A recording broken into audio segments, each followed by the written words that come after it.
पंजाब के राज्यपाल श्री वीपी सिंह बदनौर जी,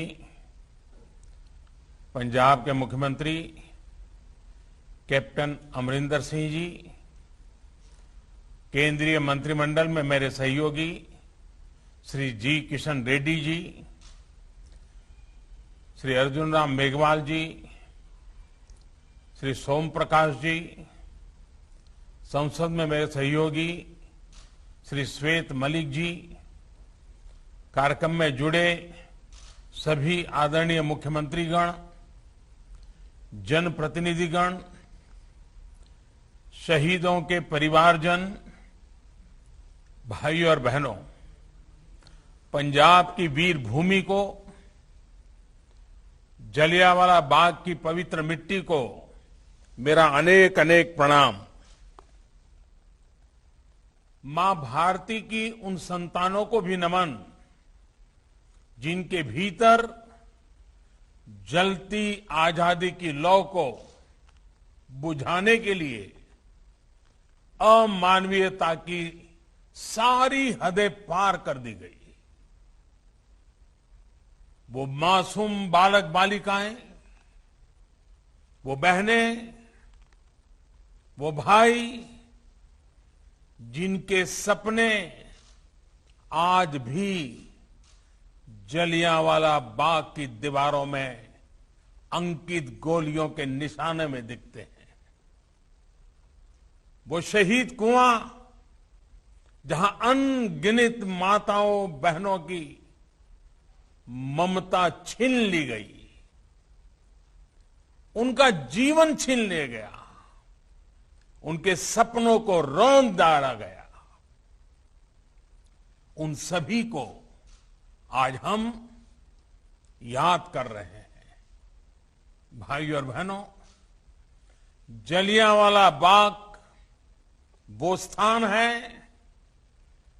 जिसने सरदार उधम सिंह, सरदार भगत सिंह जैसे अनगिनत क्रांतिवीरों, बलिदानियों, सेनानियों को हिंदुस्तान की आजादी के लिए मर मिटने का हौसला दिया।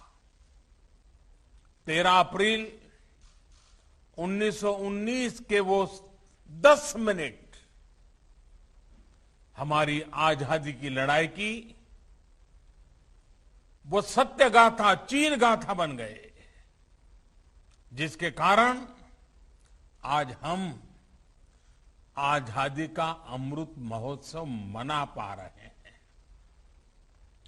ऐसे में आजादी के 75वें वर्ष में जलियांवाला बाग का स्मारक का आधुनिक रूप देश को मिलना हम सभी के लिए बहुत बड़ी प्रेरणा का अवसर है। ये मेरा सौभाग्य रहा है कि मुझे कई बार जलियांवाला बाग की इस पवित्र धरती पर आने का, यहां की पवित्र मिट्टी को माथे पर लगाने का सौभाग्य मिला है। आज जो रिनोवेशन का काम हुआ है, उसने बलिदान की अमर गाथाओं को और जीवंत बना दिया है। यहां जो अलग अलग गैलरी बनाई गई हैं, जो दीवारों में शहीदों के चित्र उकेरे गए हैं, शहीद उधम सिंह जी की प्रतिमा है, वो सब हमें उस कालखंड में लेकर जाते हैं। जलियांवाला बाग नरसंहार से पहले इस स्थान पर पवित्र वैशाखी के मेले लगते थे। इसी दिन गुरु गोविंद सिंह जी ने सर्वदा भला की भावना के साथ खालसा पंथ की स्थापना की थी। आजादी के 75वें साल में जलियांवाला बाग का ये नया स्वरूप देशवासियों को इस पवित्र स्थान के इतिहास के बारे में, इसके अतीत के बारे में बहुत कुछ जानने के लिए प्रेरित करेगा। ये स्थान नई पीढ़ी को हमेशा याद दिलाएगा कि हमारी आजादी की यात्रा कैसी रही है। यहां तक पहुंचने के लिए हमारे पूर्वजों ने क्या क्या किया है, कितना त्याग, कितना बलिदान, अनगिनत संघर्ष। राष्ट्र के प्रति हमारे कर्तव्य क्या होने चाहिए, कैसे हमें अपने हर काम में देश को सर्वोपरि रखना चाहिए, इसकी भी प्रेरणा नई ऊर्जा के साथ इसी स्थान से मिलेगी। साथियों, हर राष्ट्र का दायित्व होता है कि वो अपने इतिहास को संजो कर रखें। इतिहास में हुई घटनाएं हमें सिखाती भी है और आगे बढ़ने की दिशा भी देती है। जलियांवाला बाग जैसी ही एक और विभीषिका हमने भारत विभाजन के समय भी देखी है। पंजाब के पश्चिमी और परिश्रमी और जिंदा दिल लोग तो विभाजन के बहुत बड़े भुक्तभोगी रहे हैं। विभाजन के समय जो कुछ हुआ उसकी पीड़ा आज भी हिंदुस्तान के हर कोने में और विशेषकर पंजाब के परिवारों में हम अनुभव करते हैं। किसी भी देश के लिए अपने अतीत की ऐसी विभीषिकाओं को नजरअंदाज करना सही नहीं है। इसलिए भारत ने 14 अगस्त को हर वर्ष विभाजन विभीषिका स्मृति दिवस के रूप में आने वाली पीढ़ियों को याद रखें, इसलिए इसे मनाने का फैसला किया है। विभाजन विभीषिका स्मृति दिवस आने वाली पीढ़ियों को भी याद दिलाएगी कि कितनी बड़ी कीमत चुकाकर हमें स्वतंत्रता मिली है। वो उस दर्द, उस तकलीफ को समझ सकेंगे जो विभाजन के समय करोड़ों भारतीयों ने सही थी। साथियों, गुरुबानी हमें सिखाती है, सुखू होवे सेव कमाणियां, अर्थात सुख दूसरों की सेवा से ही आता है।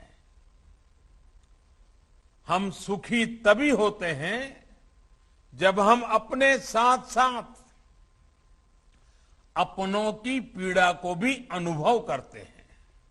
इसलिए आज दुनिया भर में कहीं भी कोई भी भारतीय अगर संकट में गिरता है तो भारत पूरे सामर्थ्य से उसकी मदद के लिए खड़ा हो जाता है।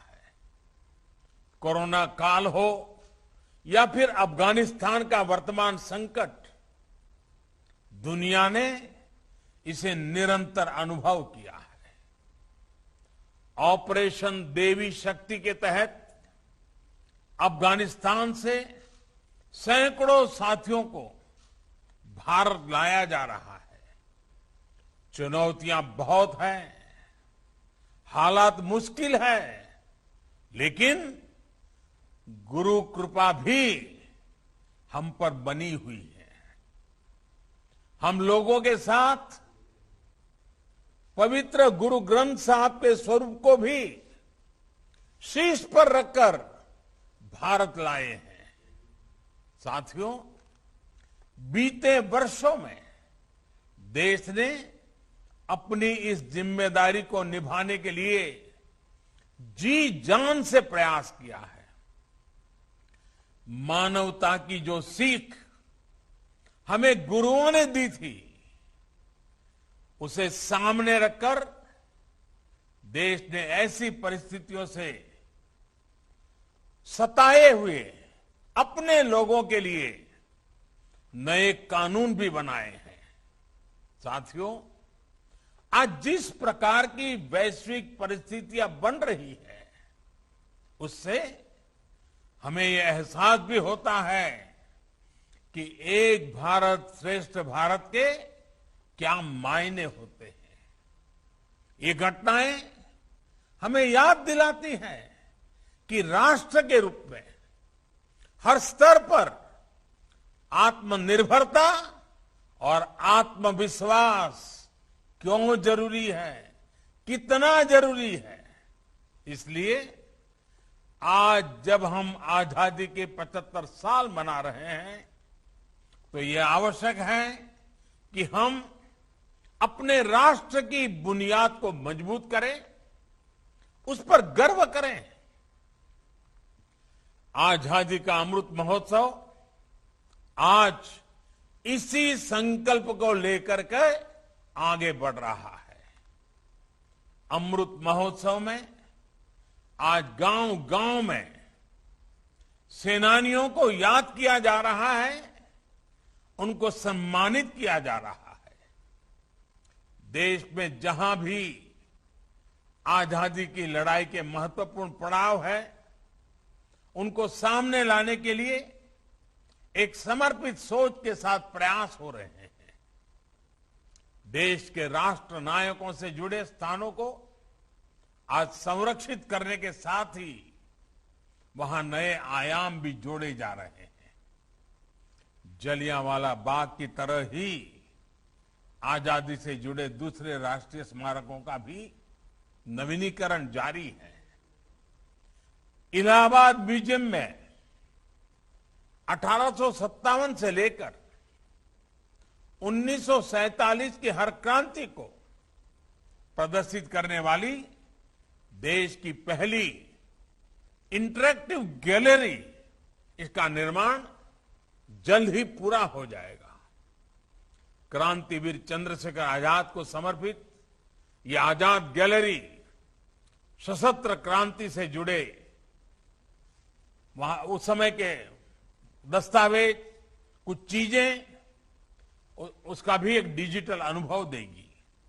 इसी प्रकार कोलकाता में विप्लवी भारत गैलरी के में भी क्रांति के चिन्हों को भावी पीढ़ी के लिए आधुनिक तकनीक के माध्यम से आकर्षक बनाया जा रहा है।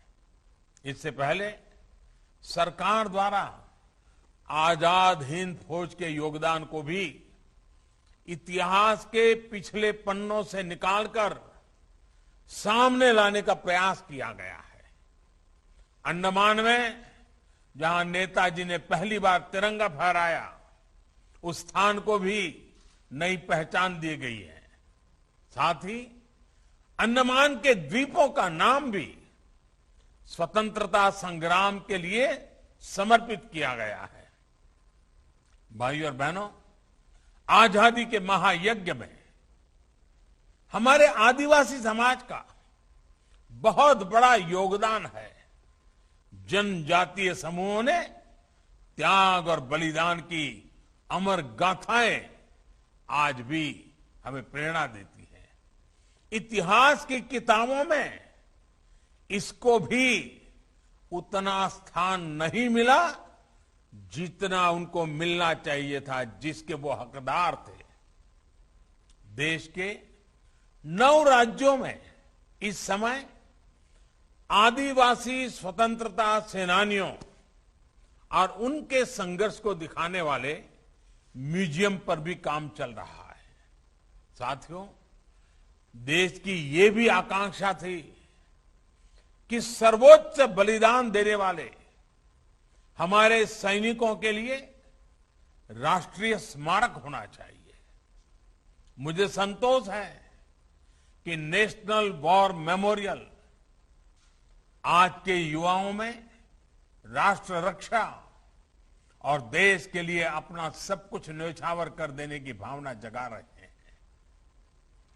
देश को सुरक्षित रखने के लिए पंजाब सहित देश के कोने कोने को जो हमारे वीर सैनिक शहीद हुए हैं, आज उनको उचित स्थान और उचित सम्मान मिला है। इसी प्रकार हमारे पुलिस बेड़े के लोग, हमारे जो पुलिस के जवान हैं, जो हमारे अर्धसैनिक बल हैं, उनके लिए भी आजादी के इतने दशकों तक देश में कोई राष्ट्रीय स्मारक नहीं था। आज पुलिस और अर्धसैनिक बलों को समर्पित राष्ट्रीय स्मारक भी देश की नई पीढ़ी को प्रेरित कर रहा है। साथियों, पंजाब में तो शायद ही ऐसा कोई गांव, ऐसी कोई गली है जहां शौर्य और सुरवीरता की गाथा न हो। गुरुओं के बताए रास्ते पर चलते हुए पंजाब के बेटे बेटियां मां भारती की तरफ टेढ़ी नजर रखने वालों के सामने चट्टान बनकर खड़े हो जाते हैं। हमारी ये धरोहर और समृद्ध हो, इसके लिए निरंतर प्रयास किए जा रहे हैं। गुरु नानक देव जी का 550वां प्रकाशोत्सव हो, गुरु गोविंद सिंह जी का 350वां प्रकाशोत्सव हो, या फिर गुरु तेग बहादुर जी का 400वां प्रकाशोत्सव हो, ये सभी पड़ाव सौभाग्य से बीते 7 सालों में ही आए हैं। केंद्र सरकार ने प्रयास किया है कि देश में ही नहीं बल्कि पूरी दुनिया में इन पावन पर्वों के माध्यम से हमारे गुरुओं की सीख का विस्तार हो। अपनी समृद्ध धरोहर को भावी पीढ़ियों तक पहुंचाने के लिए काम लगातार जारी है। सुल्तानपुर लोधी को हेरिटेज टाउन बनाने का काम हो, करतारपुर कॉरिडोर का निर्माण हो, ये इसी प्रयास का हिस्सा है। पंजाब की दुनिया के अलग अलग देशों से एयर कनेक्टिविटी हो, या फिर देश भर में जो हमारे गुरुस्थान है उनकी कनेक्टिविटी हो, उसको सशक्त किया गया है।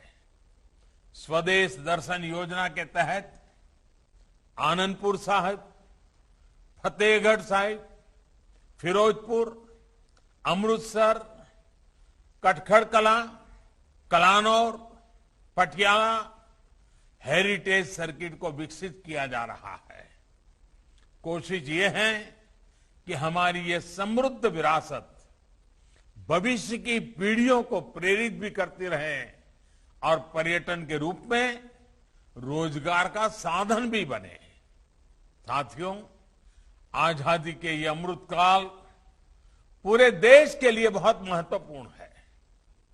इस अमृतकाल में हमें विरासत और विकास को साथ लेकर चलना होगा और पंजाब की धरती हमें हमेशा हमेशा से इसकी प्रेरणा देती रही है।